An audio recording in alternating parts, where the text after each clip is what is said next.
یہ کیا تماشا لگایا ہوا ہے تم لوگوں نے؟ ارمغان غصے سے غراتا ہوا لان میں انٹر ہوا جہاں پر اس کے کزنوں نے ادھم مچایا ہوا تھا۔ لو جی، غصے والی پھڑکی آ گئی ہے، اب یہاں سے بھاگو۔ ارسل نے جیسے ہی ارمغان کو دیکھا تو فوراً ہی اونچی آواز میں چلایا۔ اپنے لیے غصے والی پھڑکی کا لقب سن کر ارمغان کا غصہ ساتویں آسمان کو چھونے لگا تھا۔ وہ صرف اور صرف دادا جان کی وجہ سے اس نالائق اور بیوقوف کزنز کا لحاظ کرتا تھا، ورنہ اس کے بس میں ہوتا تو کب کا انہیں گھر سے بے دخل کر چکا ہوتا۔ ارسل تو فوراً ہی دیوار پھلانگ کر اپنی حویلی میں کود گیا تھا۔ شمیر بھی بیرونی دروازے کی طرف کھسک گیا تھا، حالانکہ ارمغان نے اس کا نام پکارا تھا، مگر وہ یوں پریٹینڈ کر رہا تھا جیسے اسے کچھ سنائی ہی نہیں دیتا۔ اور یہ اس کا مشہور مقولہ بھی تھا کہ اگر اپنی جان بچانے کے لیے آپ کو اندھا، گونگا یا بہرا بننا پڑے تو مت رکیں، بن جائیں۔ اب وہاں پر صرف اور صرف خواتین بچی تھیں۔ نور کا پورا وجود تو خوف سے لرز رہا تھا۔ وہ ارمغان سے حد سے زیادہ ڈرتی تھی، لیکن اس کے باوجود بھی شرارتوں سے باز نہیں آتی تھی۔ منہا بیگم جو کہ درخت پر چڑھی کیریاں توڑنے میں مصروف تھیں، نیچے سے آنے والی آوازیں سن کر وہ خود بھی سہم گئی اور دل ہی دل میں آیت الکرسی کا ورد کرنے لگی کہ ارمغان اسے دیکھ نہ سکے۔ کیا ہو رہا ہے یہاں پر؟ ارمغان نے نور کو اپنی نظروں کے گھیرے میں لیتے ہوئے کہا۔ ارمغان بھائی ڈانس؟ کیا؟ میرا مطلب ہے ارمغان بھائی گانے۔ نور کو سمجھ نہیں آ رہا تھا کہ وہ کیا بولے، اس کی زبان بھی توتلا گئی تھی۔ تم لوگوں نے دوپہر کے وقت یہاں پر کون سا تماشا لگایا ہوا ہے؟ اگر خود آرام نہیں کرتے تو کم سے کم دوسروں کو تو آرام کرنے دو۔ ارمغان نے اس بار نور کی طرف 2 قدم بڑھائے تو وہ 4 قدم پیچھے کی طرف ہو کر درخت کے ساتھ لگ کر کھڑی ہو گئی، اور اگلے ہی پر اس نے درخت کی طرف اشارہ کیا۔ وہ بھائی منہا۔ ارمغان نے نظریں اٹھا کر دیکھا تو منہا آخری ٹہنی کے ساتھ چپکی کھڑی تھی۔ ایک پل کے لیے تو اسے اپنی آنکھوں پر یقین ہی نہیں آیا تھا۔ تم وہاں پر کیا کر رہی ہو؟ ارمغان حلق کے بل چیخا تو منہا بوکھلاتے ہوئے پیچھے کی طرف کھسکی۔ وہ بڑی مشکل سے گرتے گرتے بچی تھی۔ یہ موقع دیکھ کر نور اور نادیہ وہاں سے کھسک گئے تھے۔ اب اس جگہ پر صرف ارمغان اور منہا ہی موجود تھے۔ میں نے تمہیں کیا کہا تھا؟ مجھے تم اس گھر کے آس پاس بھی پھٹکتے ہوئے نظر مت آنا، ورنہ تمہیں اس دنیا سے رخصت کرنے کا میں 1 سیکنڈ نہیں لگاؤں گا۔ ارمغان نے دانت کچکچاتے اسے کچھ دن پہلے والے واقعے کا حوالہ دیا تو منہا مزید سہم گئی تھی۔ وہ کم وہ عمر ہونے کی ساتھ ساتھ حد سے زیادہ شرارتی بھی تھی۔ اس نے پورے محلے کی ہی ناک میں دم کر کے رکھا ہوا تھا۔ جو بھی اس کا نام لیتا پہلے کانوں کو ہاتھ لگاتا تھا۔ جہاں تک ارمغان کا سوال تھا تو وہ بھی اس کی حرکتوں سے عاجز آ چکا تھا، لیکن جب بھی وہ اسے ڈانٹتا یا پھر غصہ کرتا تو منہا معصوم سا چہرہ بنا کر فوراً سے اپنی آنکھوں میں آنسو لے آتی تھی۔ وہ اس کے بابا کے مرحوم دوست کی بیٹی تھی جو انہی کے محلے میں ہی رہتے تھے۔ اس کے بابا کا بچپن اور جوانی ارسل کے دادا کی حویلی میں ہی گزرے تھے، اسی لیے طاہر صاحب منہا سے حد سے زیادہ محبت کرتے تھے۔ منہا کو بیٹا بیٹا کہتے ان کی زبان نہیں تھکتی تھی، اور ادھر ارمغان تھا جس کے سر پر 24 گھنٹے غصہ سوار رہتا تھا۔ اب کیا مجھے تمہارے باقاعدہ طور پر انویٹیشن کارڈ بھیجنا پڑے گا؟ ارمغان نے دوبارہ سے خون خوار انداز میں چلاتے ہوئے کہا تو وہ سہم کر نفی میں گردن ہلانے لگے۔ آپ پلیز یہاں سے چلے جائیں، میں پھر نیچے اتر آؤں گی۔ میں تو اس وقت تک یہاں سے نہیں جاؤں گا جب تک میں تم سے حساب کتاب برابر نہیں کر لیتا۔ چلو شاب، جلدی سے نیچے اترو، میں تمہارا انتظار کر رہا ہوں۔ منہا نے یہ سنا تو ٹہنی کو کس کر پکڑتے ہوئے بولی، تو پھر آپ بھی انتظار کرتے رہیں، کیونکہ میں اس وقت تک نیچے نہیں آؤں گی جب تک آپ یہاں سے چلے نہیں جاتے ہیں، کیونکہ میں بیوقوف نہیں، مجھے پتا ہے کہ آپ نے پھر سے مجھے بیسمنٹ میں بند کر دینا ہے۔ ارمغان نے مضبوطی سے اپنے لب کھینچ لیے تھے۔ دیکھو میڈم منہا، میں تمہیں آخری وارننگ دے رہا ہوں، اس کے بعد میں تمہیں سمجھاؤں گا نہیں بلکہ خود درخت پر چڑھ جاؤں گا۔ یہ سن کر منہا عجیب سے انداز میں ہنسی تھی، اور وہیں پر ہی ارمغان کے صبر کا پیمانہ لبریز ہو گیا تھا۔ اس نے منہا کو کچھ بھی سوچنے سمجھنے کا موقع نہ دیا اور خود درخت پر چڑھنے لگا، اور اگلے کچھ ہی لمحوں میں وہ اس کے بالکل نزدیک موجود تھا، جبکہ منہا تو مزید پیچھے کی طرف کھسکی تھی۔ اس سے پہلے کہ وہ نیچے گرتی، ارمغان نے فوراً سے اس کی کمر میں ہاتھ ڈال کر اسے پکڑا اور نیچے گرنے سے بچایا۔ مجھے تو پتا بھی نہیں تھا کہ تمہیں بندروں جیسے کام آتے ہیں، ارمغان اس کے کانوں میں جھکتے ہوئے سر سراتے ہوئے لہجے میں بولا۔ مجھے کہنے سے پہلے ایک بار اپنے گریبان میں جھانکیے۔ اس کے روکھے سے انداز میں جواب دینے پر ارمغان اس کو گھور کر رہ گیا تھا۔ لڑکی، اپنی زبان سنبھال کر بات کرو، میں تم سے پورے 10 سال بڑا ہوں، اس طرح سے تو آپ کو بھی مجھ سے شفقت کرنی چاہیے، کیونکہ میں آپ سے پورے 10 سال چھوٹی ہوں، لیکن آپ تو ہمیشہ مجھے ڈانٹتے ہی رہتے ہیں۔ نور نے یہ کہہ کر اپنا منہ بسوڑا، وہ بس اس کے چہرے کو دیکھ کر رہ گیا تھا۔ اب تم خود نیچے اترو گی یا پھر مجھے تمہیں اٹھا کر اتارنا پڑے گا؟ ارمغان کی یہ بات سن کر وہ ہلکی سی بوکھلا گئی تھی اور فوراً سے نیچے اترنے لگی تھی۔ بوکھلاہٹ میں اس کا پاؤں پھسلا اور وہ دھڑام سے زمین پر جا کر گری۔ ہائے میرے اللہ، میں مر گئی، بچاؤ مجھے، کوئی بچاؤ، اس ظالم انسان نے مجھے جان سے مارنے کی کوشش کی ہے۔ ارمغان نے جب یہ سنا تو پریشان ہو گیا، جبکہ منہا کی چیخو پکار تو سب گرد طاہر صاحب بھی باہر آ گئے، جہاں پر وہ چھوٹی سی لڑکی زمین پر گری درد سے کراہے جا رہی تھی۔ میرے بچے، کیا ہوا؟ تم ٹھیک تو ہو نا؟ طاہر صاحب نے پریشانی سے سوال کیا تو منہا نے فوراً سے درخت کی طرف اشارہ کیا اور کانپتے ہوئے لہجے میں بولی کہ انہوں نے مجھے نیچے دھکا دیا ہے۔ ارمغان کا تو میٹر ہی شارٹ ہو گیا تھا اور ادھر طاہر صاحب کا دماغ بھگ سے اڑ گیا تھا۔ تم وہاں پر کیا کر رہے ہو؟ وہ اپنے بازو لپیٹ کر اسے نظروں کے حصار میں لیتے ہوئے دہشت انگیز انداز میں بولے۔ ارمغان جو کہ حویلی کا بڑا بیٹا تھا، اس سے سب لوگ ہی ڈرتے تھے، لیکن جہاں تک طاہر صاحب کا سوال تھا تو وہ واحد شخصیت تھے جن کے سامنے ارمغان بھیگا بلا بن جاتا تھا۔ دادا جان، یہ جھوٹ بول رہی ہے، میں نے کچھ بھی نہیں کیا۔ ارے شرم کر جاؤ برخوردار، ذرا اپنی عمر کو دیکھو اور اپنا قد دیکھو، 6 فٹ سے بھی بڑا ہے، اور اپنی حرکتیں دیکھو۔ بیٹا تم اٹھو، میرے ساتھ چلو۔ طاہر صاحب نے منہا کو سہارا دیا تو وہ فوراً سے اٹھ گئی۔ اسے زیادہ چوٹ نہیں لگی تھی، بلکہ پاؤں میں ہلکی سی موچ آئی تھی، کیونکہ جب وہ گری تو درخت سے زمین تک کا فاصلہ تھوڑا سا تھا، اور ادھر ارمغان ابھی تک درخت پر ہی بیٹھا منہا کی پشت کو کھا جانے والی نظروں سے گھور رہا تھا۔ تم ایک بار میرے ہتھے چڑھو، اس کے بعد دیکھو میں تمہارے ساتھ کرتا کیا ہوں۔ اگر میں نے تمہیں تگنی کا ناچ نہ نچایا نا تو میرا نام بھی ارمغان شاہ نہیں۔ ادھر دادا جان منہا کو لاؤنج کے اندر لے جا کر اسے VIP ٹریٹمنٹ دے رہے تھے۔ ان کی ساری بہویں بھی منہا کے آگے پیچھے ہو رہی تھی، اور ادھر جب اس کی امی کو اس بارے میں پتہ چلا تو فوزیہ بیگم فوراً سے بھاگتے ہوئے وہاں پر آئی۔ منہا ان کی اکلوتی بیٹی تھی جس میں ان کی جان بستی تھی۔ وہ خود بھی اس کی شرارتوں سے عاجز تھیں۔ ان کو ڈر لگتا تھا کہیں ایسا نہ ہو کہ منہا اپنی بے وقوفی کی وجہ سے خود کو کسی بڑی مشکل میں ڈال لے۔ انہوں نے ارمغان کو کہہ رکھا تھا کہ منہا پر نظر رکھو کہ وہ کس قسم کی بے وقوفی نہ کرے۔ ابھی بھی جب زیادہ جان ارمغان کو باتیں سنا رہے تھے تو فوزیہ بیگم فوراً سے بول پڑی۔ ارے ابا جان، میرے بچے کو کچھ بھی مت کہیں، اس کا کوئی قصور نہیں ہے، ساری غلطی اسی نالائق کی ہے۔ ارمغان نے جب یہ سنا تو اس کا سینہ تھوڑا تھوڑا چوڑا ہو گیا تھا۔ کم سے کم کوئی تو تھا جو اس کی سائیڈ لے رہا تھا۔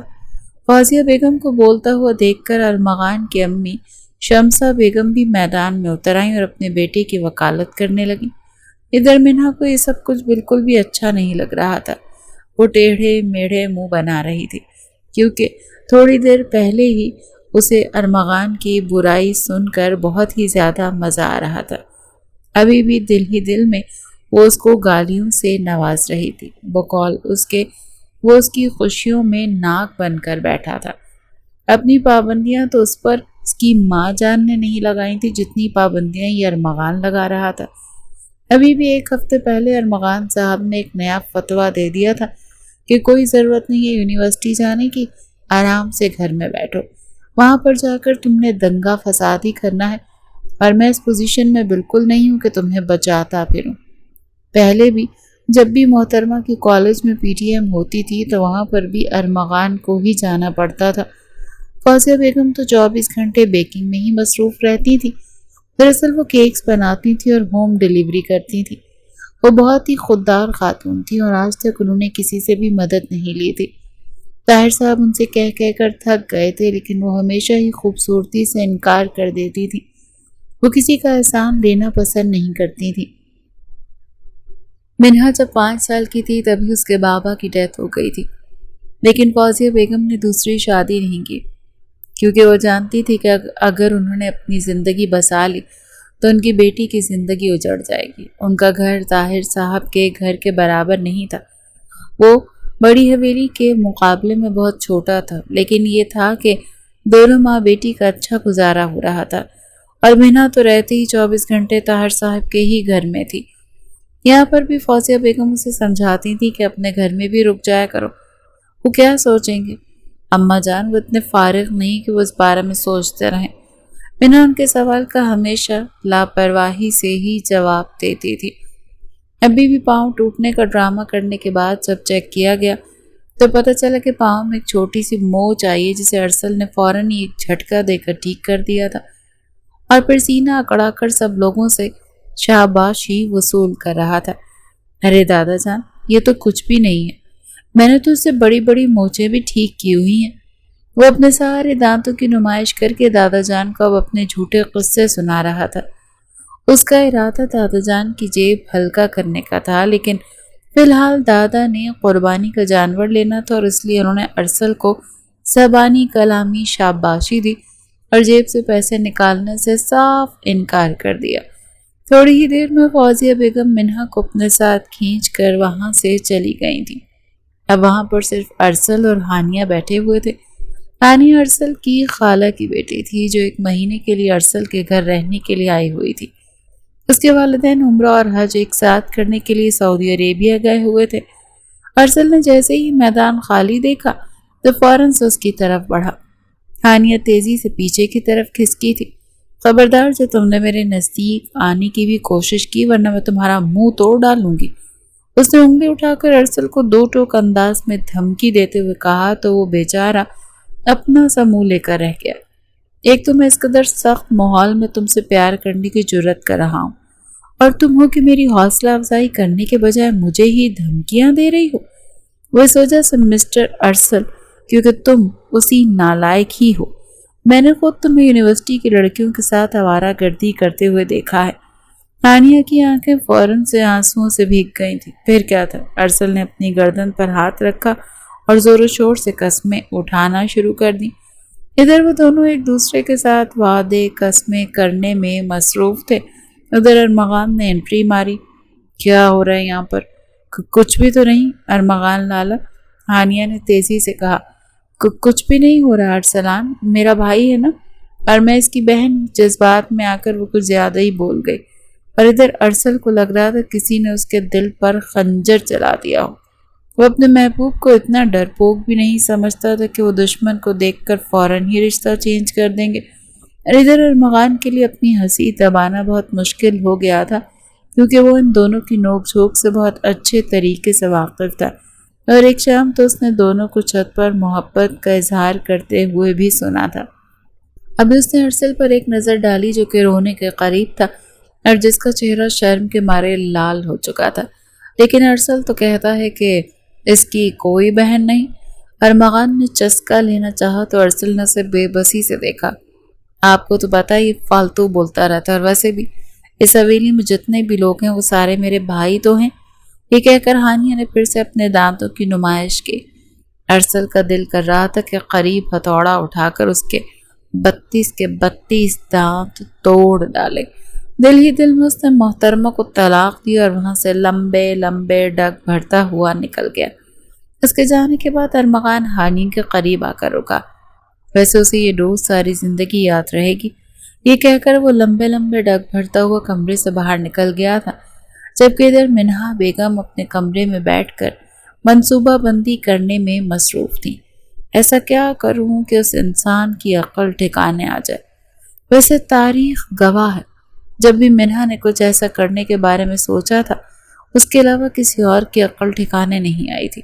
ہمیشہ وہ خود ہی اپنے کھودے ہوئے گڑھے میں گر جاتی تھی۔ ابھی بھی وہ زور و شور سے منصوبہ بندی کرنے میں مصروف تھی کہ اچانک اس کو محسوس ہوا جیسے کسی نے اس کی کھڑکی پر پتھر مارا ہو۔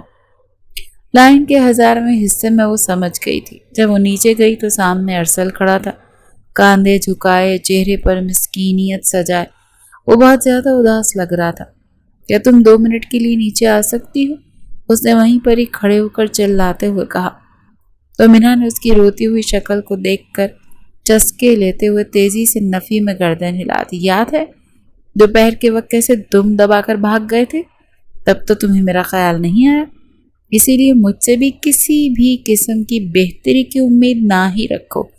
یہ کہہ کر منہا نے کھڑکی کو دوبارہ بند کرنا چاہا تو ایک بار پھر سے ارسل کی آواز گونجی۔ میں یونیورسٹی میں تمہارا ایڈمیشن لینے میں تمہاری مدد کروا سکتا ہوں۔ منہا کے ہاتھ یکدم ہی تھم گئے تھے۔ اگلے کچھ ہی منٹوں میں وہ ارسل کے سامنے موجود تھی۔ جیسے ہی ارسل نے شام کے وقت ہونے والی داستان کے بارے میں منہا کو بتایا تو وہ اپنے پیٹ پر ہاتھ رکھ کر کھل کھلا کر ہنسنے لگی۔ واو، مجھے تو یقین ہی نہیں آ رہا کہ اس نے تمہیں اپنا بھائی بنا لیا۔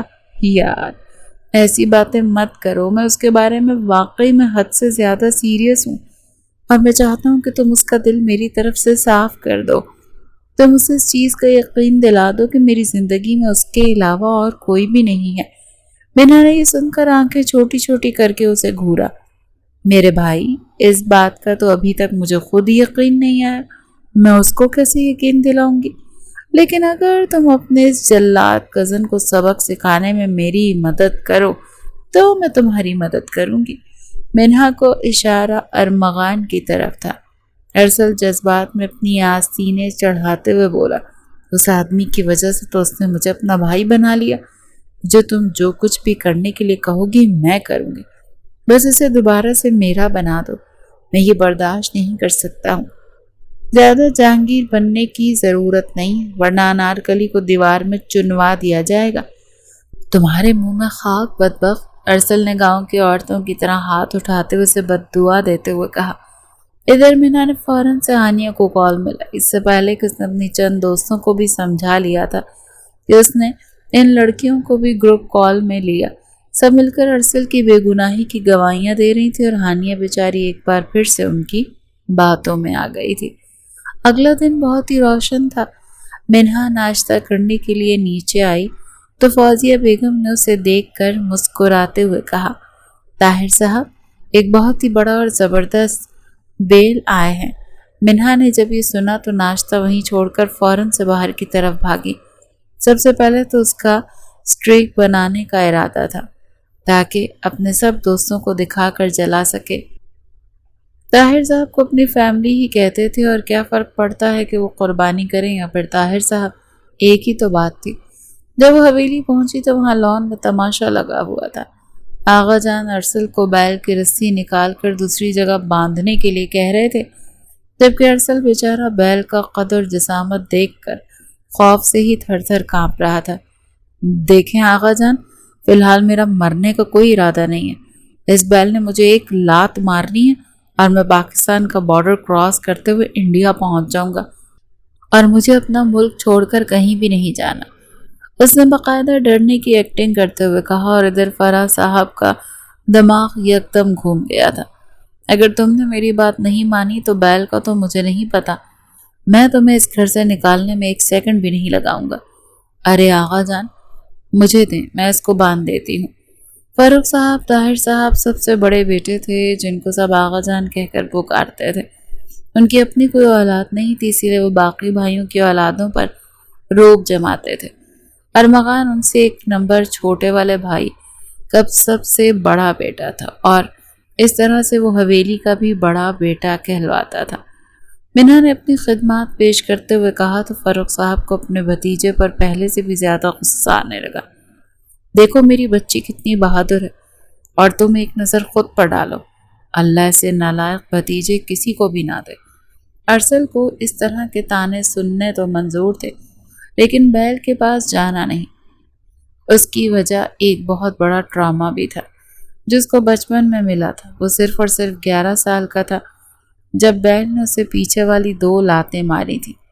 پھر کیا تھا، تقریباً 1 ہفتے تک تو اسے ہوئے شدید درد رہا، اور پھر اگلا 1 مہینہ وہ سخت بیمار رہا، اور اس کے بعد اس نے اپنے کانوں کو ہاتھ لگا لیا تھا کہ جینا ہوگا، مرنا ہوگا، بیل سے دور رہنا ہوگا۔ منہا کا ارادہ جلد از جلد سیلفیز لینے کا تھا۔ اس کے ساتھ ساتھ اس کی نظریں بھٹک کر ارمغان کو بھی تلاش کر رہی تھی، لیکن وہ کہیں پر بھی موجود نہیں تھا۔ اس نے ایک گہرا سانس لیا جس میں وہ بیل کی رسی کھولنے لگے۔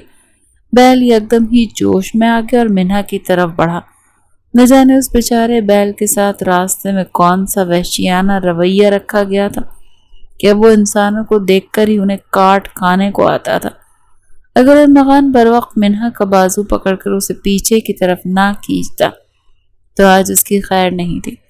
وہ اب ارمغان کے سینے سے لگی کانپ رہی تھی۔ ادھر آغا جان بھی پریشان ہو گئے تھے۔ میری بچی، تم ٹھیک تو ہو؟ ارمغان فاروق صاحب کی طرف متوجہ ہوا اور تیز لہجے میں بولا، میں نے آپ کو سمجھایا بھی تھا کہ ان سب کو اس سے دور رکھیں۔ ابھی اس جگہ کا عادی نہیں ہوا اور آپ سب لوگ اس کے ارد گرد جھمگھٹا بنا کر کھڑے ہو گئے ہیں۔ ارمغان حد سے زیادہ جھنجھلایا ہوا معلوم ہو رہا تھا۔ ایک پل کے لیے وہ یہ بات بھی نظر انداز کر چکا تھا کہ منہا اس کے سینے سے لگ کر کھڑی ہے۔ منہا کو جب ہوش آیا تو وہ تیزی سے اس سے دور کھسکی تھی اور بالوں کو کانوں کے پیچھے اڑسنے لگی تھی۔ اچانک ارسل کی نظر اس کی نظروں سے ملی تو اسے آنکھ مارنے لگا۔ منہا کا دل کیا کہ اپنا جوتا اتار کر اس کے منہ پر دے مارے، لیکن بڑوں کی موجودگی کی وجہ سے وہ اس کا لحاظ کر رہی تھی۔ فاروق صاحب کو سخت سوچ سنانے کے بعد اب وہ منہا کی طرف متوجہ ہو گیا تھا۔ تمہیں ایک جگہ پر آرام کیوں نہیں لگتا؟ میں نے تو کچھ بھی نہیں کیا، مجھے آقا جان نے کہا تھا، وہ بھی اپنے نام کی ایک ہی تھی۔ ان کے پیچھے چھپ گئی۔ ارمغان نے غصے سے اپنی مٹھیاں بھینجی تھی۔ اسے منہا کے ساتھ اکیلا ہونے کا موقع ہی نہیں مل رہا تھا، ورنہ اسے پتا تھا کہ کیسے اس لڑکی کا دماغ ٹھکانے پر لگانا ہے۔ اب آپ سب لوگ میری بات کان کھول کر سنیں، اس کو یہاں پر اکیلا چھوڑ دیں، میں کسی کو بھی اس کے آگے پیچھے بھٹکتا ہوا نہ دیکھوں، اور تم تو سب سے پہلے یہاں سے نکلو۔ اس نے انگلی اٹھا کر منہا کو دھمکی دیتے ہوئے کہا۔ اپنے آپ کو سمجھتا کیا ہے مسٹر ارمغان؟ آپ کا دماغ تو میں بہت اچھے طریقے سے ٹھیک کرتی ہوں۔ اگر میں نے آپ کو رات میں سورج اور دن میں تارے نہ دکھائے نا تو میرا نام بھی منہا شاہ نہیں۔ وہ دل ہی دل میں پکا ارادہ کرتے ہوئے حویلی کے اندرونی حصے کی طرف بڑھ گئی۔ اب اس کا مقصد ارمغان کو تگنی کا ناچ نچانا تھا۔ اس سلسلے میں اس نے ارسل اور ہانیہ سے بھی مدد لی تھی۔ آج پورا دن ارمغان نے اپنے آفس میں ہونا تھا، تو ان تینوں کے پاس موقع تھا جس کا وہ کھل کر فائدہ اٹھانا چاہتے تھے۔ تقریباً دوپہر کے 2 بجے ہی وہ تینوں دبے پاؤں ارمغان کے کمرے میں داخل ہوئے۔ اس بندے کا ذوق تو کافی اچھا ہے، منہا نے ایک سرسری سی نظر وہاں پر موجود چیزوں پر ڈالتے ہوئے کہا۔ ہانیہ بھی اس کی ہاں میں ہاں ملانے لگی تھی۔ ارسل کو اپنے علاوہ دوسرے مردوں کی تعریف ذرا کم ہی اچھی لگتی تھی، اسی لیے تیز لہجے میں بولا، اس میں ذوق کی بات کہاں سے آ گئی ہے؟ بندے نے خرچہ کیا ہو، اگر میں خرچہ کر دوں تو میرا ذوق بھی چمکنے لگے گا۔ منہا نے اور ہانیہ نے دونوں نے ہی بیک وقت اس کو ناگواری سے دیکھا۔ ارسل بیچارہ کھسیا کر رہ گیا تھا اور اپنے بالوں میں انگلیاں چلانے لگا۔ اس کے بعد وہ تینوں اپنے کام میں مصروف ہو گئے۔ منہا اپنے حصے میں آئی دیوار کو یلو کلر کا پینٹ لگا رہی تھی، جبکہ ارسل بلو کلر کا پینٹ کر رہا تھا اور ادھر ہانیہ پنک کلر کا پینٹ کر رہی تھی۔ ان دونوں کا ارادہ اس کمرے کو باربی ڈال کا کمرہ بنانے کا تھا۔ وہ یہ بھی جانتے تھے کہ اس کام میں رسک ہے، لیکن مزہ بھی بہت تھا۔ کمرے کا نقشہ بگاڑنے کے بعد منہا اپنے ساتھ جو بڑے بڑے سٹیکر لے کر آئی تھی وہ سارے دیوار پر لگانے لگی۔ ان میں سے زیادہ تر سٹیکر بڑے بڑے بیلوں کے تھے۔ اس نے ارسل سے کہہ کر گھر میں آئے ہوئے بیل کا بھی ایک بہت بڑا پوسٹر نکلوایا تھا جو اس نے سامنے لگی ارمغان کی تصویر اتار کر لگایا تھا۔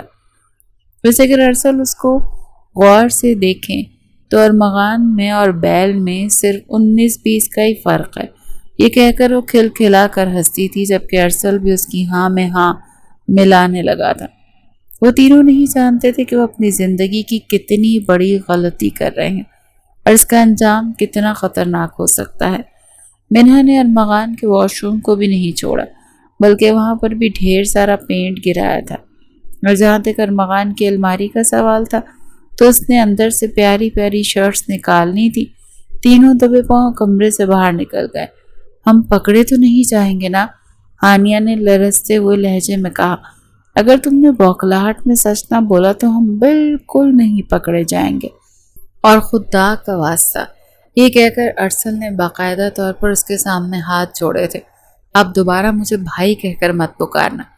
اس بار تو میرا کلیجہ زخمی ہوا ہے، اگلی بار میرا دل پھٹ جائے گا۔ اس کا انداز روندو تھا۔ منہا ان کی باتیں سن کر اپنی مسکراہٹ دبانے کی کوششوں میں ہلکان ہو رہی تھی۔ تم زیادہ ہنسو نہیں، جب تمہیں محبت ہوگی تب میں تم سے پوچھوں گا، ارسل نے اسے فوراً سے ٹوکا۔ مجھے کبھی بھی محبت نہیں ہو سکتی۔ اس نے ایک ادا سے اپنے بالوں کو جھٹکا اور وہاں سے نکل گئی۔ شام کے وقت جب ارمغان حویلی واپس آیا تو سب سے پہلے وہ بیل کے پاس گیا تھا۔ بیل اکیلا بندھا ہوا تھا اور ایک جگہ پر بیٹھ کر دیوار کو خون خوار نظروں سے دیکھ رہا تھا۔ ایک پل کے لیے تو بیچارہ ارمغان بھی گڑبڑا گیا۔ آج وہ حد سے زیادہ تھکا ہوا تھا اور اس کا لمبی تان کر سونے کا ارادہ تھا، لیکن جیسے ہی کمرے میں جا کر اس نے لائٹ آن کی، سامنے کا منظر دیکھ کر ایک پل کے لیے تو اس کا دماغ جھنجھنا گیا۔ اگلے ہی پل وہ اتنی زور سے دھاڑا تھا کہ اس کی آواز منہا کے گھر تک گئی تھی، اور وہ جو اطمینان سے کچن میں اپنی ماں کا بنایا ہوا کیک کھانے میں مصروف تھی، ایک دم سے گردن اٹھا کر چہکتے ہوئے لہجے میں فوزیہ بیگم سے سوال کرنے لگی، اماں کیا یہ ارمغان صاحب کی آواز تھی؟ جواب میں فوزیہ بیگم نے اسے مشکوک نظروں سے دیکھا تھا۔ کیا پھر سے تم نے کوئی شرارت تو نہیں کی؟ یہ سن کر اس نے کانوں کو ہاتھ لگا لیا۔ لا حول ولا قوت، میں نے تو بس آپ سے پوچھا تھا، آپ نے تو مجھ پر الزام ہی لگا دیا۔ مجھے آپ سے یہ امید نہیں تھی۔ اس کی ڈرامے بازی دیکھ کر فوزیہ بیگم جھنجھلاتے ہوئے بولی، بس بس، اب زیادہ تماشا لگانے کی ضرورت نہیں ہے، جلدی سے کھاؤ اور پھر تیار ہو جاؤ، آج تمہاری خالہ کے گھر ہم دونوں کا ڈنر ہے۔ منہا نے یہ سنا تو چہکتے ہوئے لہجے میں بولی، اماں جان آپ نے مجھے پہلے اس بارے میں کیوں نہیں بتایا؟ وہ اپنے کمرے کی طرف بھاگی۔ جب تیار ہو سکے، جب وہ فل تیاری کر کے نیچے آئی تو سامنے اس کی اماں کے ساتھ ارمغان بھی بیٹھا ہوا تھا۔ فوزیہ بیگم کے ماتھے پر لاتعداد بل پڑے ہوئے تھے اور ہاتھ میں انہوں نے بیلن اٹھایا ہوا تھا۔ منہا کا ہاتھ کھسکتا ہوا اس کی کمر پر جا کر روکا۔ اس نے بے ساختہ خوف سے تھوک نگلا اور مسکراتے ہوئے لہجے میں بولی، اماں کیا ارمغان صاحب بھی ہمارے ساتھ ڈنر پر جا رہے ہیں؟ اس کا لہجہ حد سے زیادہ معصومانہ تھا، جسے دیکھ کر ارمغان نے غصے سے دانت کچ کچائے۔ دیکھو تو کیسے ہرنی کی طرح معصوم بن جاتی ہے، وہ دل ہی دل میں اپنے آپ کو مخاطب کرتے ہوئے بولا تھا۔ ادھر فوزیہ بیگم نے اس کی بات سنی تو تیز لہجے میں بولی، ارمغان ہمارے ساتھ نہیں جا رہا، بلکہ تم ارمغان کے ساتھ جا رہی ہو، اور اس کے کمرے کا جو حشر تم نے بنایا ہے نا، اب وہ ٹھیک کرو گی۔ منہا نے حیرانگی کا اظہار کرتے ہوئے کہا، اماں آپ یہ کس طرح کی باتیں کر رہی ہیں، اور کون سا کمرہ؟ میں نے تو کچھ کیا ہی نہیں، میں تو صبح سے حویلی ہی نہیں گئی۔ یہ مجھ پر الزام لگا رہے ہیں اور مجھ سے پچھلی شرارتوں کا بدلہ لینا چاہتے ہیں۔ اس کے باقی کے الفاظ منہ میں ہی رہ گئے تھے۔ ارمغان نے اس کے سامنے ایک ویڈیو لہرائی تھی جس میں وہ زور و شور سے ارمغان کی برائیاں کر رہی تھی اور اس کے ساتھ ساتھ دیوار پینٹ کر رہی تھی۔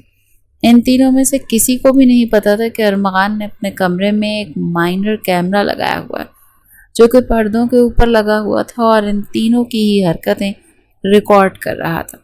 ارمغان نے وہ کیمرہ انہی وقتوں کے لیے لگایا تھا۔ منہا کی تو حالت ایسی تھی جیسے کاٹو تو بدن میں لہو نہیں، لیکن پھر بھی وہ اتنی آسانی سے ہمت نہیں ہار سکتی تھی۔ اس نے اپنے چہرے کو سنجیدہ بنایا اور خود کو کمپوز کرتے ہوئے دو ٹوک لہجے میں بولی، اماں جان آپ کو ثابت کر سکتی ہوں کہ یہ اے آئی جنریٹڈ ہے، یہ ریئل ویڈیو نہیں ہے، آپ اس میں میرا ہاتھ دیکھیں۔ اس نے جیسے ہی موبائل پر انگلی رکھنی چاہی تو فوزیہ بیگم نے اگلے ہی پل اس کے ہاتھوں کو زور سے جھٹکا اور بیلن اس کے بازو پر مارا تو وہ درد سے کر رہ گئی تھی۔ مجھے بیوقوف بنانے کی ضرورت نہیں، اور تمہاری انگلی کو ابھی تک تو کچھ نہیں ہوا، لیکن اگر تم نے مزید ڈرامے لگائے تو میں انگلی سمیت تمہارا ہاتھ بھی توڑ دوں گی۔ ایسے ہاتھوں کا کیا فائدہ جو ہمیشہ ہی دوسروں کا کام بگاڑے؟ وہ سخت ناراض نظر آ رہی تھی۔ اب نکلو یہاں سے۔ ارمغان، میں تو کہتی ہوں اس کو ایسا سبق سکھاؤ نا کہ ساری زندگی یاد رکھے۔ منہا بس فوزیہ بیگم کے چہرے کو دیکھ کر رہ گئی۔ اماں، آپ کس طرح کی اماں؟ میں بالکل ویسی اماں ہوں جو تم جیسے بچوں کی ہونی چاہیے۔ ٹھیک کہا ہے کسی نے، جتنے سخت پیرنٹس ہوتے ہیں اتنی حرامی اولاد ہوتی ہے، لیکن ہم بیچارے بھی کیا کریں؟ تم لوگوں کو کنٹرول کرنے کے لیے اس کے علاوہ ہمارے پاس دوسرا کوئی راستہ بھی تو نہیں ہے۔ فوزیہ بیگم نے اپنا سر دونوں ہاتھوں میں گرا دیا تھا۔ ارمغان نے اپنے ہاتھ پھیلا کر سامنے کی طرف اشارہ کیا تو منہا نے بے ساختہ 2 قدم پیچھے کی طرف بڑھائے اور وہاں سے بھاگنے کا ارادہ رکھتی تھی، لیکن اس سے پہلے ارمغان نے اس کا بازو دبوچا اور اسے اپنے ساتھ کھینچتا وہ گھر سے باہر نکل گیا۔ دیکھیں مسٹر ارمغان، آپ بہت زیادہ پچھتائیں گے۔ وہ غلطی کر کے بھی ارمغان کو ہی دھمکیاں دے رہی تھی۔ میرا تو نہیں پتا چھوٹی لڑکی ہے، لیکن تم بہت زیادہ پچھتانے والی ہو۔ آج تو تمہیں دادا جان بھی نہیں بچا سکتے، اور جب تک تم لوگ میرے کمرے کی پہلے جیسی حالت نہیں کر لیتے تب تک تم لوگوں کے بیٹھنے کی بھی اجازت نہیں ہوگی۔ منہا کا آج یہ رات اپنی پسندیدہ مووی دیکھنے کا ارادہ تھا، لیکن ارمغان صاحب نے اس کا سارا پلان غارت کر دیا تھا۔ جب وہ دوبارہ سے اس کمرے میں پہنچے تو ہانیہ اور ارسل بھی بیچاری شکل بنا کر کھڑے تھے۔ ان لو برڈز کی عقل تو میں نے ٹھکانے لگا دی ہے، اب تمہاری باری ہے۔ وہ خود بھی بیڈ کے ساتھ ٹیک لگا کر بیٹھ گیا تھا۔ اس نے پوری رات ان لوگوں کی 1 سیکنڈ کے لیے بھی سستانے کی اجازت نہیں دی تھی۔ صبح تک منہا کی حالت خراب ہو گئی تھی۔ اس کو لگ رہا تھا کہ وہ باقاعدہ طور پر پاگل ہو چکی ہے۔ گھر والوں سے کوئی اور سوال کرتے تھے اور وہ کچھ سوال کا صرف یہی جواب دیتی تھی، نیند کتنی پیاری چیز ہے نا دادا جان۔ دادا جان نے تو اس کے سامنے ہاتھ جوڑ دیے تھے کہ تم جاؤ اور جا کر اپنی نیند پوری کر لو، اس کے بعد مجھ سے بات کرنا۔ وہ پورا دن منہا نے سوتے ہوئے گزارا تھا اور پورا دن حویلی میں سکون رہا تھا۔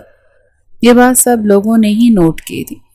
اگلے کچھ دنوں تک منہا حویلی نہیں گئی تھی، بلکہ اس نے فوزیہ بیگم کی ناک میں دم کر کے رکھا ہوا تھا کہ مجھے یونیورسٹی میں ایڈمیشن لینا ہے، اور اگر میرے بابا زندہ ہوتے تو میرا فوراً ہی ایڈمیشن کروا دیتے۔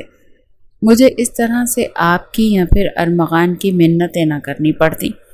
وہ شخص تو کسی کھاتے میں نہیں آتا ہے، اس کا مجھ پر کوئی حق بھی نہیں ہے، اس کے باوجود بھی آپ نے اسے میری ذمہ داری دی ہوئی ہے۔ فوزیہ بیگم نے یہ سنا تو ٹھٹک کر رکی تھی۔ اب وہ اسے کیا بتاتی کہ طاہر صاحب نے ارمغان کے لیے منہا کا رشتہ مانگ رکھا تھا۔ وہ بھی یہی چاہتی تھی کہ منہا کا ارمغان سے نکاح ہو جائے۔ وہ جانتی تھی کہ ارمغان ان کی بیٹی کے لیے بالکل پرفیکٹ ہے۔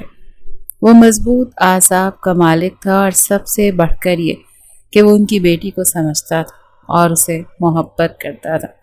جہاں تک اس کی پابندیوں کا سوال تھا تو وہ صرف اور صرف منہا کو زمانے کی نظروں اور برائیوں سے بچانے کے لیے تھا، ورنہ اگر اس کے بس میں ہوتا تو وہ منہا کی ہر خواہش کو پورا کرتا۔ منہا صاحبہ اگلی شام مٹھائی کا ڈبہ لے کر طاہر صاحب کی حویلی میں داخل ہوئی۔ خوشی اس کے انگ انگ سے پھوٹ رہی تھی، اس کے گال ایکسائٹمنٹ کے مارے دہک رہے تھے۔ طاہر صاحب نے اسے اس قدر مسکراتے ہوئے دیکھا تو خود بھی مطمئن ہو گئے۔ خیریت تو ہے؟ آج تو میرا بچہ بہت خوش ہے، کہیں میرے بچے کا رزلٹ تو نہیں آیا؟ یہ سن کر ارسل نے فوراً سے لقمہ دیا۔ رے ابا جان، رزلٹ تو پچھلے مہینے آیا تھا، بڑی مشکل سے پاس ہوئی تھی، ابھی لگتا ہے رشتہ پکا ہو گیا ہے۔ جواب میں طاہر صاحب نے کھا جانے والی نظروں سے ارسل کو دیکھا تو اس کی نظروں کا مطلب سمجھتا وہ فوراً سے سائڈ پر ہو گیا۔ ارے ابا جان، میرا یونیورسٹی میں ایڈمیشن ہو گیا ہے، وہ بھی شہر کے سب سے بڑی یونیورسٹی میں۔ مجھے تو ابھی تک یقین نہیں آ رہا ہے۔ کمرے سے باہر نکلتے ہوئے ارمغان نے جب یہ سنا تو اس کا دل عجیب سے انداز میں دھڑکا تھا۔ منہا کب سے اتنی بڑی ہو گئی تھی، یہ سوچ کر ہی وہ بے چین ہو گیا تھا۔ تمہیں کس نے یونیورسٹی میں ایڈمیشن لینے کی اجازت دی؟ طاہر صاحب کے بجائے ارمغان نے سوال کیا تو وہ ایک ادا سے اپنے بالوں کو جھٹکتے ہوئے بولی، اماں جان کے ہوتے ہوئے مجھے کسی ایرے خیرے سے اجازت لینے کی ضرورت نہیں ہے، اور ساتھ دادا جان نے بھی تو مجھے پرمیشن دی ہوئی تھی، صرف آپ ہی تھے جو روڑے اٹکا رہے تھے، لیکن اب تو مجھے اس سے بھی کوئی فرق نہیں پڑتا۔ آخری بات اس نے دل ہی دل میں کہی تھی۔ ارمغان نے مٹھائی کے ڈبے میں سے ایک رسگلہ اٹھایا اور سنجیدہ انداز میں بولا، کون سی یونیورسٹی ہے؟ وہ سن کر منہا نے ہاتھ نچاتے ہوئے تیزی سے جواب دیا، تاکہ آپ ہر 2 دن چھوڑ کر وہاں پر آ جائیں، میں اپنی یونیورسٹی لائف کھل کر انجوائے کرنا چاہتی ہوں۔ جو پوچھا ہے مجھے اس کا جواب دو، کہیں ایسا نہ ہو کہ یونیورسٹی جانے پر دوبارہ سے پابندی لگا دو۔ وہ اسے آنکھیں دکھاتے ہوئے بولا تو منہا فوراً سے اوقات میں واپس آ گئی تھی۔ اس نے خاموشی سے یونیورسٹی کا نام بتا دیا۔ منہا کے واپس جانے کے بعد ارسل کے ابا نے تماشا شروع کر دیا تھا۔ ہانیہ جو کہ اپنی کزنوں کے ساتھ شاپنگ کرنے کے لیے بازار گئی ہوئی تھی، اسے حویلی میں ہونے والی کسی بھی بات کا کوئی علم نہیں تھا، اور ادھر ارسل کے ابا کو آج ہی پتہ چلا تھا کہ ان کے بیٹے اپنی خالہ کی بیٹی سے شدید قسم کی محبت کرتے ہیں اور اسے شادی کرنا چاہتا ہے۔ عاطف صاحب دو ٹوک انداز میں اسے سمجھا دیا تھا کہ یہ خیال اپنے ذہن سے نکال دو، کیونکہ تمہاری شادی صرف اور صرف تمہاری پھپھو کی بیٹی سے ہوگی، میں نے ان کو زبان دی ہوئی ہے۔ ارسل نے یہ سن کر اپنے سینے پر زور زور سے تھپڑ مارنا شروع کر دی کہ ابا جان، اسے اچھا ہے کہ آپ 12 بارود لے کر مجھے جان سے مار دیں، کم از کم مزید یہ گھٹ گھٹ کر زندگی گزارنے سے تو 1000 گنا بہتر ہے۔ انہوں نے جب یہ سنا تو فوراً سے ارمغان کو کہا، جلدی سے میری بندوق لے کر آ، آج یہیں پر ہی میں اس کی خواہش پوری کرتا ہوں۔ ارسل ڈر کے مارے دادا جان کے پیچھے جا کر چھپ گیا تھا۔ اس کے تو وہم و گمان میں بھی نہیں تھا کہ ابا جان ایک دم ہی سیریس ہو جائیں گے۔ ارے میرے پیارے ابا جان، میں تو بس آپ سے مزاح کر رہا تھا، اس نے کسیانی سی ہنسی ہنستے ہوئے کہا، اور ادھر اس کی امی عطیہ بیگم عاطف صاحب کو سنبھالنے کی کوششوں میں ہلکان ہو رہی تھی۔ یہ کیا ہو گیا آپ کو؟ میری بہن کی بیٹی ہے وہ، میری نظروں کے سامنے پلی بڑی ہے، اس میں آخر کمی کیا ہے؟ وہ اپنی بھانجی کے بارے میں یہ سن کر برا منا گئی تھی۔ جی ابا جان، امی ٹھیک ہی تو کہہ رہی ہیں، تم لوگ ایسا کرو، بوریا بسترا اٹھاؤ اور جا کر نا اسی بہن کے گھر رہنا شروع کر دو، کیونکہ اس حویلی میں تو تم لوگ اسی وقت ہی رہ سکتے ہو جب میری بات مانو گے۔ طاہر صاحب نے خاموشی سے بیٹھے تماشا دیکھ رہے تھے، کیونکہ دل کے کسی کونے میں ان کی بھی خواہش تھی کہ ارسل ان کی نواسی سے شادی کرے، لیکن ابا کی دھمکیوں کی وجہ سے ارسل حد سے زیادہ مایوس ہو گیا۔ ایک تو اس کے ابا جان تھے بھی وکیل، اس پر مقدمہ درج کر کے اسے ساری زندگی کے لیے جیل کی سلاخوں کے پیچھے بھی پھینک سکتے تھے۔ کم از کم ارسل کو تو ان سے اسی چیز کی امید تھی، بلکہ وہ اپنے ابا سے کسی بھی چیز کی امید رکھ سکتا تھا۔ ادھر منہا جب یونیورسٹی میں پہلے دن گئی تو اچانک اسے محسوس ہوا کہ جیسے کوئی اسے دیکھ رہا۔ اس نے نظریں پھری تو سامنے ایک شخص بیٹھا ہوا تھا جس نے اخبار اپنے چہرے کے سامنے رکھی ہوئی تھی۔ منہا کا وہ شخص تھوڑا سا جانا پہچانا معلوم ہوا، لیکن پھر اچانک ہی وہاں پر شور اٹھا کہ سر آ گئے ہیں، جلدی سے کلاس کی طرف بھاگو۔ وہ نظر انداز کرتے ہوئے اپنی کلاس کی طرف چلی گئی تھی۔ اس کے جانے کے بعد ارمغان نے فوراً سے اخبار اپنے چہرے کے سامنے سے ہٹائی اور گہرے گہرے سانس لینے لگا۔ یا میرے اللہ، یہ جاسوسی کرنا کس قدر مشکل کام ہے۔ اس نے اپنے ماتھے پر آئے ہوئے نادیدہ پسینے کو صاف کیا۔ اصل میں وہ اس کا پیچھا نہیں کر رہا تھا، وہ بس اس چیز کو یقینی بنا رہا تھا کہ کہیں اس چھوٹی سی لڑکی کو یونیورسٹی میں کوئی مسئلہ تو نہیں۔ وہ چاہتا تھا کہ پہلے دن اس چھوٹی سی لڑکی کو کسی قسم کا مسئلہ نہ ہو۔ منہا جب پہلی کلاس لے کر باہر نکلی تو وہاں پر سینئرز کا ٹولہ تھا۔ انہوں نے اسے روک کر اس میں سے ایک لڑکا آگے بڑھا، منہا کو کرسی پر کھڑا ہونے کے لیے کہنے لگا۔ منہا بری طرح سے شش و پنج میں مبتلا ہو گئی۔ اتنا تو اسے پتا تھا کہ سینئرز ریگنگ کرتے ہیں، لیکن اسے یہ اندازہ نہیں تھا کہ وہ خود ہی ان کے ہتھے چڑھ گئے۔ اسے یہ اندازہ نہیں تھا کہ وہ خود ہی ان کے ہتھے چڑھ جائے گی۔ مجھے گانا نہیں آتا، اس نے معصومیت سے آنکھیں ٹمٹماتے ہوئے کہا۔ تو بھی ٹھیک ہے، تم ہمیں ناچ کر دکھا دو، ابرار الحق کا گانا لگاتا ہوں، تم نے اس گانے پر بھنگڑے ڈالنے ہیں۔ منہا نے یہ سنا تو بری طرح سے بوکھلا گئی تھی۔ دیکھو، تم لوگ مجھے جیسی لڑکی سمجھ رہے ہو نا، میں ویسی بالکل بھی نہیں ہوں۔ میں ایک شرافت اور عزت دار گھرانے سے تعلق رکھتی ہوں۔ اس لڑکی نے سنا تو اپنے چہرے پر مصنوعی سنجیدگی سجاتے ہوئے بولا، تمہارے کہنے کا کیا مطلب ہے؟ ہم ایسے ویسے گھرانوں سے تعلق رکھتے ہیں؟ یہ کہہ کر وہ 2 قدم اس کی طرف بڑھا تو منہا تیزی سے پیچھے کی طرف کھسکی تھی۔ اس بار اس نے انگلی اٹھائی اور اسے دھمکی دیتے ہوئے بولی، مجھ سے دور رہ کر بات کرو، ابھی تم میرے کزن کو جانتے نہیں، اگر وہ یہاں پر آ گیا نا تو وہ تم سب لوگوں کو کی چٹنی بنا دے گا۔ منہا کا اشارہ ارمغان کی طرف تھا، جبکہ اس کی باتیں سن کر وہ سارے اسٹوڈنٹس کھل کھلا کر ہنسنے لگے تھے۔ تو پھر ایسا کرو، اپنے کزن کو بلا لو، تم دونوں کو ایک ساتھ ناچتے ہوئے دیکھ کر ہم اور بھی زیادہ انجوائے کریں گے۔ کیا کہتے ہو گائز؟ اس کے کزن کو بھی یہاں پر بلایا جائے؟ وہ لڑکا حد سے زیادہ خبیث تھا، اور اس کی وجہ یہ بھی تھی کہ وہ HOD کا بیٹا تھا۔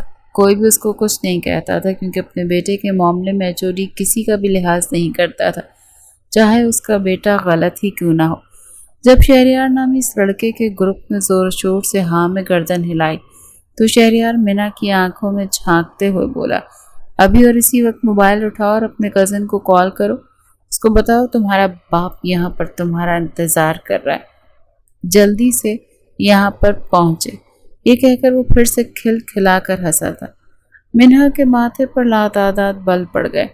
اپنی زبان سنبھال کر بات کرو، اگر میں تمہارا لحاظ کر رہی ہوں تو اس کا یہ مطلب نہیں ہے کہ تم جو بھی منہ میں آئے بولو گے۔ ارے تم نے تو مجھے ڈرا دیا، دیکھو تو میں تو ڈر کے مارے کانپ رہا ہوں۔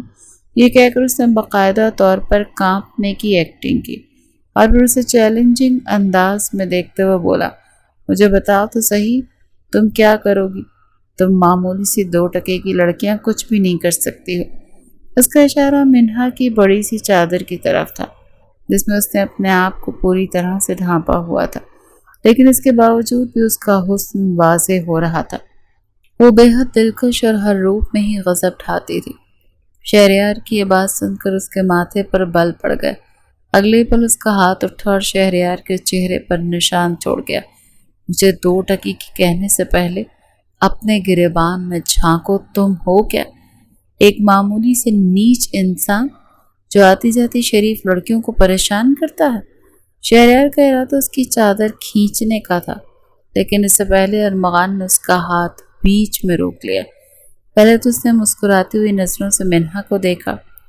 منہا پہلے اسے وہاں پر دیکھ کر پریشان ہو گئی، پھر خوشگوار انداز میں مسکرا دی۔ ابھی تھوڑی دیر پہلے تم مجھے بلانے کی بات کر رہے تھے مسٹر شہریار۔ ارمغان نے اس کی آنکھوں میں جھانکا تو شہریار بری طرح سے گڑبڑا گیا تھا۔ وہ ارمغان سے واقف تھا۔ اصل میں ارمغان اس کے بابا کا بہت اچھا جاننے والا تھا اور کئی بار ان کے گھر میں ڈنر پر آ چکا تھا۔ ارمغان بھائی، آئی ایم ریئلی سوری، مجھے بالکل بھی اندازہ نہیں تھا کہ یہ آپ کی کزن ہے۔ یہ سن کر ارمغان کے لب مسکراہٹ میں ڈھلے۔ وہ ہلکا سا اس کے کانوں میں جھکا اور سرسراتے لہجے میں بولا، یہ میری کزن ہونے کے ساتھ ساتھ میری ہونے والی بیوی بھی ہے، اور اگر دوبارہ تم نے میری عورت کی طرف نظر اٹھا کر دیکھنے کی کوشش کی نا تو میں تمہاری آنکھیں نکال دوں گا اور تمہارے باپ کو بھی وہ سبق سکھاؤں گا کہ تم لوگوں کی 7 پشتیں یاد رکھیں گی۔ شہریار نے مضبوطی سے اپنے لب بھینچ لیے۔ وہاں پر تو اس نے کوئی تماشا نہیں لگایا، کیونکہ جانتا تھا فائدہ نہیں ہونے والا۔ جہاں تک اس تھپڑ کا سوال تھا تو وہ منہا سے بدلہ لینے کا ارادہ رکھتا تھا، چاہے اس کے لیے اسے کوئی بھی قیمت ادا کیوں نہ کرنی پڑتی۔ ان لوگوں کے جانے کے بعد منہا ارمغان کی طرف متوجہ ہوئی اور آنکھیں چھوٹی چھوٹی کر کے اسے گھورتے ہوئے بولی، کیا آپ میرا پیچھا کر رہے تھے؟ اور صبح بھی آپ وہیں تھے نا جو یہاں پر بیٹھے اخبار پڑھ رہے تھے؟ منہا نے بینچ کی طرف اشارہ کیا تو ارمغان صاف مکر گیا تھا۔ خدا کا خوف کرو لڑکی، میں تمہارا پیچھا کیوں کروں گا؟ اور میں اتنا فارغ نہیں ہوں کہ یہاں پر بیٹھ کر تمہیں ہی دیکھتا رہوں۔ میں تو اس نالائق آدمی کے باپ سے ملنے کے لیے آیا تھا۔ اصل میں ایک پروجیکٹ میں اس کے ساتھ کام کر رہا ہوں۔ تم تو شکر ادا کرو کہ تم مجھے نظر آ گئی، ورنہ… منہا نے اس کی بات درمیان میں ہی کاٹی۔ مسٹر ارمغان، آپ خود ہی کہتے ہیں کہ آپ کے ہوتے ہوئے میرا کوئی کچھ نہیں بگاڑ سکتا، تو اسی لیے میں ٹینشن بھی نہیں لیتی ہوں۔ اس کے لہجے میں مان تھا۔ ارمغان دل فریب انداز میں مسکرا دیا، اس کے بالوں کو خراب کرتا ہوا HOD کے روم کی طرف بڑھ گیا۔ منہا بھی اس کے ساتھ یہی تھی، اور پھر منہا نے HOD کو ان کے بیٹے کی شکایت بھی لگائی تھی۔ وہ بہت زیادہ شرمندہ نظر آ رہے تھے۔ پہلی بار انہوں نے شہریار کو آفس میں بلا کر ذلیل بھی کیا تھا۔ منہا کو یہ دیکھ کر بہت زیادہ خوشی ہو رہی تھی۔ واپسی پر ارمغان اسے اپنے ساتھ گاڑی میں بٹھا کر لے آیا تھا۔ یونیورسٹی کے سب بچوں کی نظریں انہی پر اٹکی ہوئی تھی۔ لڑکیاں تو ارمغان کی پرسنالٹی دیکھ کر اس کی دیوانی ہو رہی تھی، لیکن ارمغان نے اس دوران ایک بار بھی کسی کی طرف نگاہ اٹھا کر دیکھنا پسند نہیں کیا تھا۔ اس کی نظریں تو بار بار بھٹک کر اپنی پسندیدہ عورت پر ہی جا کر رکتی تھی، جس کے لیے اس کی کل کائنات تھی۔ اور یہ بات منہا نے بھی نوٹ کی تھی کہ جب وہ دونوں گاڑی میں بیٹھے ہوئے تھے، تب منہا نے شرارتی انداز میں ارمغان کو دیکھتے ہوئے کہا، ویسے میں نے ایک چیز نوٹ کی ہے، آپ کو لڑکیوں میں بالکل بھی انٹرسٹ نہیں ہے۔ ارمغان نے یہ سن کر اسے آنکھیں چھوٹی کر کے گھورا۔ لڑکی؟ تم آخر کہنا کیا چاہتی ہو؟ کیا تم مجھ پر الزام لگا رہی ہو؟ اس کی بات کے مطلب کو سمجھتے ہوئے منہا نے اپنے کانوں کو ہاتھ لگا لیا۔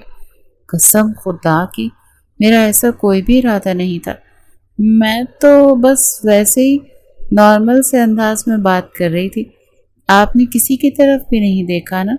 یہ سن کر ارمغان ایک پل کے لیے خاموش ہوا اور پھر گہرے لہجے میں بولا، میں ایک لڑکی کی طرف دیکھ تو رہا تھا، اس کے علاوہ مجھے کسی اور کی طرف دیکھنے کی ضرورت نہیں۔ منہا اس کی بات کے مطلب کو سمجھ گئی تھی، لیکن اس کے باوجود بھی وہ انجان بن گئی تھی۔ جب وہ اپنے گھر واپس آئی تب بھی اس کا ذہن بہت زیادہ الجھا ہوا تھا۔ وہ بلا شبہ خود کو بیوقوف ظاہر کرتی تھی، لیکن اتنی بیوقوف تھی بھی نہیں۔ وہ اپنے اور ارمغان کے رشتے کے حوالے سے ہونے والی باتوں سے واقف تھی، لیکن اس کا ارمغان سے شادی کرنے کا کوئی ارادہ نہیں تھا۔ اس کو لگتا تھا وہ ساری زندگی اس پر پابندیاں لگاتا رہے گا اور اس کی زندگی کو کنٹرول کر کے رکھے گا، جبکہ وہ ایک آزاد طبیعت کی مالک لڑکی تھی اور کھل کر آزادی کے ساتھ اپنی زندگی جینا چاہتی تھی۔ ادھر ارمغان نے حویلی میں بات کر دی تھی کہ وہ جلد از جلد منہا سے نکاح کرنا چاہتا ہے، لیکن پھر جب شام کے وقت دادا جان نے منہا کے گھر بات کرنے کے لیے آئے تو اس کی امی کے بولنے سے پہلے منہا نے خود بول دیا تھا کہ دادا، میں ان کو اپنے بڑے بھائی کی طرح سمجھتی ہوں، میں ان سے کیسے شادی کر سکتی ہوں؟ یہ الگ بات تھی کہ اس نے ارمغان کو کبھی بھی لالا کہہ کر مخاطب نہیں کیا تھا۔ وہ اکثر ہی ان کو ارمغان صاحب کہتی تھی، لالا کہتے تو اس کی اپنی زبان میں بکوڑ پڑ جاتا تھا۔ طاہر صاحب نے یہ سنا تو پل بھر کے لیے خاموش ہو گئے، جبکہ فوزیہ بیگم بھی بہت زیادہ شرمندہ ہو گئی تھی۔ طاہر صاحب کے جاننے کے بعد وہ اپنے بیٹی کو لتاڑتے ہوئے بولی، یہ کیا بدتمیزی تھی؟ وہ بھی صرف بات کرنے کے لیے آئے تھے، میں ان سے سوچنے سمجھنے کے لیے وقت مانگنے ہی لگی تھی کہ تم نے بیچ میں کیوں اپنی ٹانگ اڑائی؟ منہا نے یہ سنا تو ٹھنڈی سانس خارج کرتے ہوئے بولی، کیونکہ اماں مجھے لگا تھا آپ ان سے وقت نہیں مانگیں گی، بلکہ آپ انہیں میرا ہاتھ سونپ دیں گی۔ ارے بچے، تو اس میں مسئلہ کیا ہے؟ ارمغان میں آخر خرابی کیا ہے؟ دیکھا بھالا بچہ ہے، تم سے محبت کرتا ہے۔ اماں، میں صرف محبت نہیں چاہتی، مجھے آزادی بھی چاہیے۔ یہ سن کر فوزیہ بیگم کو اچانک ہی خوف محسوس ہونے لگا۔ عورت کے لیے آزادی سے بڑھ کر اس کی عزت ہوتی ہے، اور جو مرد عورت کو عزت دینے کے لیے راضی ہو جاتا ہے وہ عورت کو آزادی بھی دے دیتا ہے، لیکن اس کے لیے عورت کو خود کو ثابت کرنا پڑتا ہے۔ اماں جان، مجھے آپ کی کوئی بھی بات سمجھ نہیں آ رہی، اس نے ہاتھ ہوا میں جھلاتے ہوئے لاپرواہی سے کہا۔ اگلے کچھ دنوں تک تو وہ اپنے گھر میں ہی رہی تھی، کیونکہ وہ ارمغان کا سامنا نہیں کرنا چاہتی تھی۔ پھر جب اسے پتہ چلا کہ ارمغان ایک کام کے سلسلے میں شہر سے باہر گیا ہوا تو وہ حویلی میں پہنچ گئی، اور ادھر ارسل کا بھی موئے موئے چل رہا تھا۔ دراصل اسے ہانیہ کو عاطف صاحب نے کورٹ میرج کرتے ہوئے کہا تھا، لیکن مسئلہ یہ تھا کہ جب تک انہیں خبر پہنچی تھی تب تک پانی سر کے اوپر سے گزر چکا۔ وہ ایک دوسرے کے میاں بیوی بن چکے تھے، اور اب عاطف صاحب ابھی بے بس ہو گئے تھے، جبکہ ارسل تو جہاں سے بھی گزرتا تھا اپنے پورے دانتوں کی نمائش کرتا تھا، کیونکہ اسے اس کی پسندیدہ عورت مل گئی تھی۔ اسے باقی سارے چکر چکر چھوڑ کر وہ منہا کو بلا کر اسے یہی خبریں دینا چاہتا تھا۔ اسی لیے اس نے ارمغان کے حوالے سے بھی جھوٹ بولا۔ محلے کے کچھ بچے بھی بیل کو دیکھنے کے لیے آئے ہوئے تھے۔ ارسل اور منہا بھی اسی جانب ہی چلے آئے۔ منہا کے تو وہم و گمان میں بھی نہیں تھا کہ بیل کھلا ہوا ہے۔ اس نے آگے بڑھ کر تصویر لینا چاہی تو بیل اچانک ہی تیش میں آ گیا۔ اگلے ہی پل اس نے منہا کو ٹانگیں مار کر زخمی کر دیا۔ اگر ارسل منہا کو بروقت نہ کھینچتا تو وہ بیل اس کے اوپر چڑھ جاتا۔ ابھی وہ سب کو پیچھے چھوڑتا ہوا حویلی سے باہر نکل گیا، جبکہ منہا کا درد کے مارے برا حال تھا۔ وہ چھوٹے بچوں کی طرح پھوٹ پھوٹ کر رو رہی تھی۔ شور کی آواز سن کر ارمغان بھی باہر نکلا۔ ایک بچے نے اسے بتایا کہ بیل بھاگ گیا۔ اس کا ارادہ تھا کہ وہ ان کو اچھی طرح سے ڈانٹے، لیکن منہا کی حالت دیکھ کر وہ سب کچھ ہی بھول گیا تھا۔ اس کے ہاتھ پاؤں پھول گئے تھے۔ اگلی پل اس نے منہا کو اپنے بازوں میں لیا اور فوراً سے گاڑی کی طرف بھاگا۔ اس دوران وہ مسلسل منہا کو تسلی دے رہا تھا، فکر مت کرو، سب کچھ ٹھیک ہو جائے گا، میں سب کچھ ٹھیک کر دوں گا۔ منہا بھی بھول پن میں اس کی شرٹ کو اپنے ہاتھوں میں جکڑے اس کے سینے سے لگی مسلسل روئے جا رہی تھی۔ مجھے نہیں مرنا، ابھی تو میری شادی بھی نہیں ہوئی ہے، پلیز مجھے بچا لو، پلیز۔ موت کے فرشتے کو بولو وہ بھی میرے پاس نہ آئے۔ منہا اس کے علاوہ نہ جانے کیا کیا بول رہی تھی۔ وہ بہت زیادہ ڈر چکی تھی۔ ارمغان اسے مسلسل تسلیاں دے رہا تھا۔ ارسل بیچارہ بیل کے پیچھے بھاگے جا رہا تھا۔ ادھر طاہر صاحب بھی پریشان ہو گئے تھے۔ فوزیہ بیگم بھی حویلی چلی آئی تھی۔ تقریباً 2 گھنٹوں کے بعد ارمغان منہا کو لے کر دوبارہ سے حویلی میں داخل ہوا تو منہا کافی حد تک خود کو بہتر محسوس کر رہی تھی۔